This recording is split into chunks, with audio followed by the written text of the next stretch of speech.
Hello, poetry lovers. The video tonight shows the creation of a new free verse poem titled Birthday. Stick around to the end of the video to see the complete first draft of this new poem.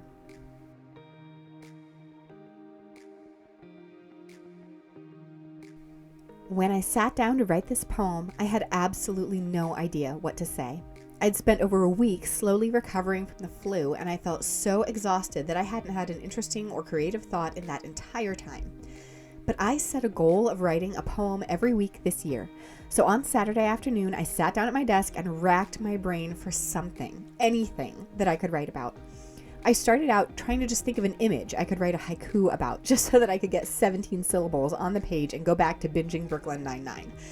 But I hadn't seen anything in a week except my own pajamas and multiple boxes of Kleenex, and none of that was inspiring anything. After a few minutes of striking around mentally, I landed on trying to write something about my body. This was a move that made sense. I'd had a birthday while I was down with the flu, and I was having a minor crisis about aging, like you do. This was exacerbated by frustration at how limited my body had been for the last week. And as you may know if you followed me for a while, this sense of frustration with my body is not new. It followed me through a decade of infertility. So as I sat at my desk and demanded an interesting idea from my addled brain, my brain obliged with a sudden awareness of how my attitude toward my own body has shifted slightly in the last few months.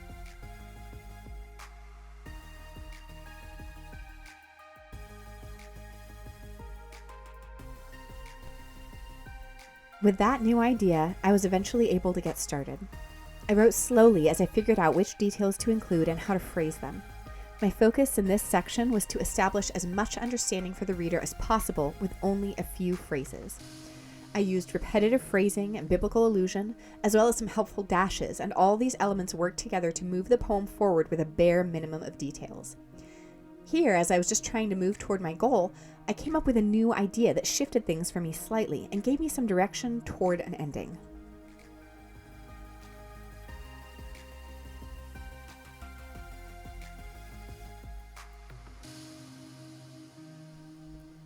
Because I was figuring out what I was saying as I said it, I wrote tentatively. It took me a while and at least one read-through of what was on the page so far before I was able to get some more words down. I eventually was able to proceed by selecting a few concrete details that could make the poem more specific and sensory.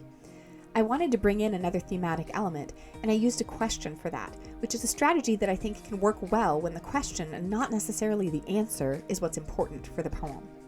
Asking the reader a question directly like this can also involve them in the poem more directly.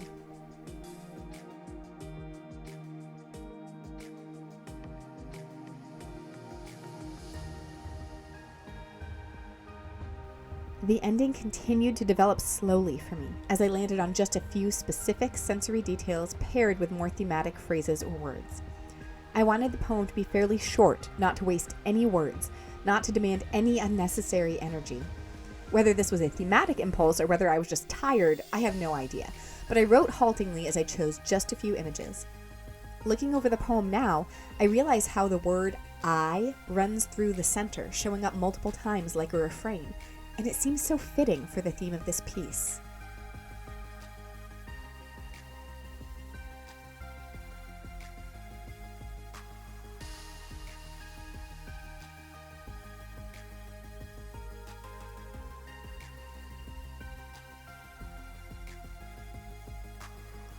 This poem might not be very good. I honestly can't tell because I'm so close to it still. But writing this was so therapeutic for me, and I was extremely moved by the end of the writing process. And sometimes this is what writing is for, to wake up your mind and process something it's been impossible to articulate so far. Reading back over this poem, I have a new compassion for myself, so I'm sharing it with you in case anyone else needs this new perspective. Here's the first draft of Birthday, written in about 14 minutes on February 10th, 2024.